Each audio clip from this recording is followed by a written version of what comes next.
focus on an easy preoccupation until something will happen.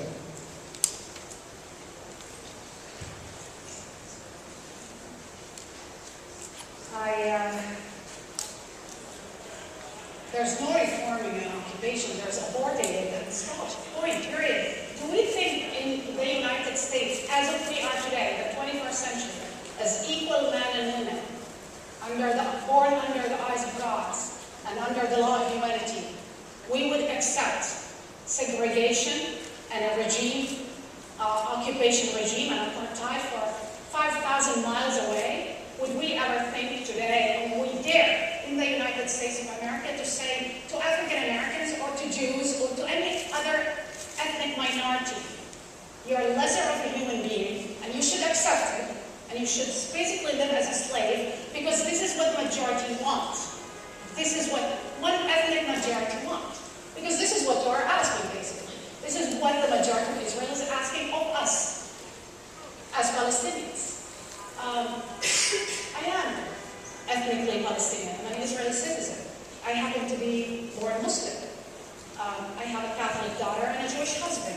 What identity do I want to be identified with? Do really in the 21st century still want to identify people based on their ethnicity or gender or color or sex? Still, this is Trump ethno-religious project. This is, I hope, not the Israel project. So if I want to fight for anything, if we want to struggle for anything, it's for decency, for treating, you know what, you want to keep the land, keep it. I'm fine with it. You want the whole land, give me my equal right. How is my equal right as a human being, as a citizen, is a threat to anyone? How can that be? So do we, I want you to ask yourself questions. And you know, I've lived my life, all my life, asking myself a question. And I think of American history, and it pushed me to challenge myself with questions.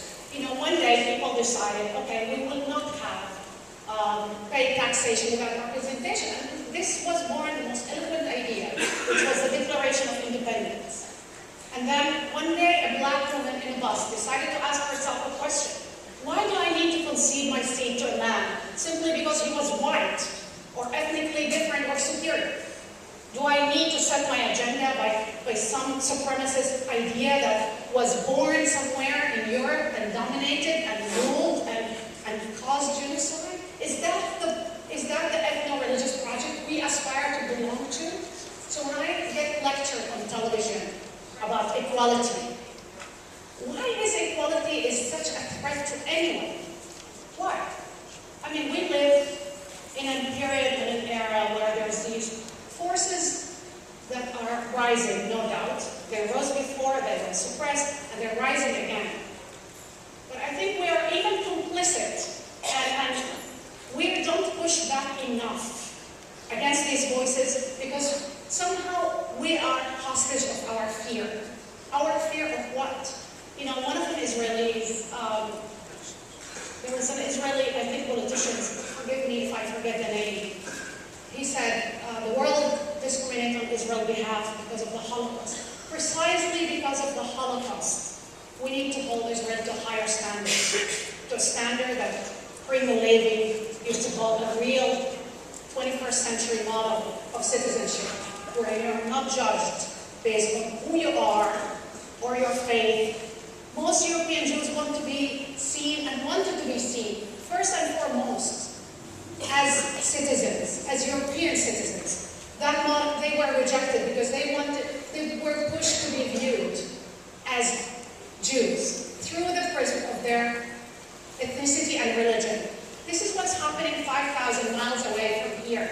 And enabled, protected, reinforced with your money, basically. And if you think you're not complicit in this, you are. Because what you reject here, whether the laws, the discriminatory laws of Jim Crow, all the laws that were struck down in this country, that we're proud of, from board of education to DOMA, where every human being has a right to be loved, live where you love who wants, and basically be treated as an equal human being. I am fine with a one-state solution, because honestly, I never viewed myself or my people, and I'm talking about my people compared, included my husband, my Jewish husband, which I didn't marry him because he was a Jew, because he was a nice guy. Simply because it's not acceptable anymore to categorize people with those prisms or through those eyes. We're telling the rest of the world that Israel is incapable of doing that, so we need to hold Israel to a different standard because somehow this is how they feel safe. Because of that kind of fear, I would like to ask my friends sitting here to revise your Zionist project, reform it, because whatever you're attached to, the right wing is taking it to a different level and will destroy all of us together. You and me, you, critics, human rights activists, whether you're a Palestinian or human rights activist, in the eyes of this government, you're a threat. You might not be a demographic threat, you might be actually a nice white threat, but you are a threat. Sooner or later will they come after you, because the project in their eyes is clear. It's an ethno-religious project, and this is incompatible with democracy and with modernity.